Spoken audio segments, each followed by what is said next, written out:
பிஸ்மில்லாஹிர் ரஹ்மானிர் ரஹீம். வாழ்க்கையை வாழத் தெரியாத கோழைகள் எடுக்கக்கூடிய பயங்கரமான முடிவு தற்கொலை. சில பேர் அதை விதி என்று சொல்கின்றனர். விதி என்பதில் மாற்று கருத்துக்கு இடமில்லை. ஆனால் அதே சமயத்தில் எந்த உயிரினங்களுக்கும் கொடுக்காத பகுத்தறிவு என்ற மாபெரும் செல்வத்தை அல்லாஹ் மனிதனுக்கு தந்திருக்கிறார். இது நல்லது, இது தீயது என்பதை விளங்கி உணரக்கூடிய பகுத்துணர்வை அல்லாஹ் தந்திருக்கிறார். அப்படி இருக்கையில் விதி மீது பழி போட்டு தப்பிக்க நினைப்பது எந்த விதத்திலும் சாத்தியம் கிடையாது.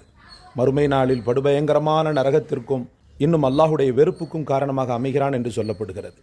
சில ஹதீஸ்களின் அடிப்படையிலே சொர்க்கத்திற்குள் நுழையவே மாட்டான் என்றெல்லாம் எச்சரிக்கை வருகிறது, கருணை செய்யப்பட்டவனை தவிர.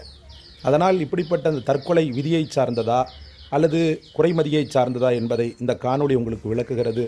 கீழே தெரியக்கூடிய ப்ளே பட்டனை அமிழ்த்தி முழு காணொளியும் கண்டு பயனடைந்து பிறருக்கும் பகிருங்கள். அல்லாஹ் நம் அனைவருக்கும் தௌஃபீக் செய்வானாக.